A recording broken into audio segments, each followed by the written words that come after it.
మీరు అప్పుడప్పుడు చూస్తుంటారు, రేవంత్ రెడ్డి ఒకసారి మాట్లాడతాడు, కాళేశ్వరం మీద ఒక్క ఎకరా బారలేదంటాడు. ఉత్తమ్ కుమార్ రెడ్డి రోజు నిద్రలేసి 50,000 ఎకరాలే బారిందంటాడు.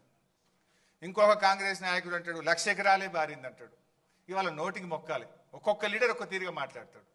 ఇది నేను చెప్తున్నది కాదు, source submission of irrigation engineers report to the newly formed Congress government.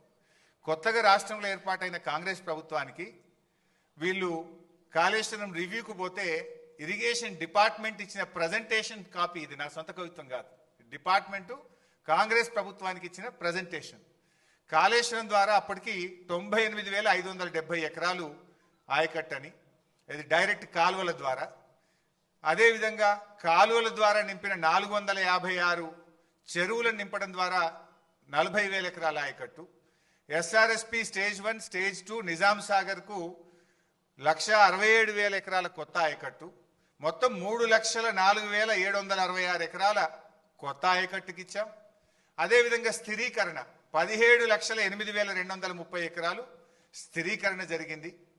అదేవిధంగా కూడవెల్లి హల్దీ వాగుల ద్వారా ఇందాక కేటీఆర్ గారు చెప్పినట్టు ఆ 2 వాగుల మీద 66 చెక్ డ్యాములు నింపితే 20,576 ఎకరాలకు సాగునీరు అందింది. మొత్తంగా కాళేశ్వరం ప్రాజెక్టు ద్వారా 20,33,572 ఎకరాలకు సాగునీరు అందింది. ఇది వాస్తవం.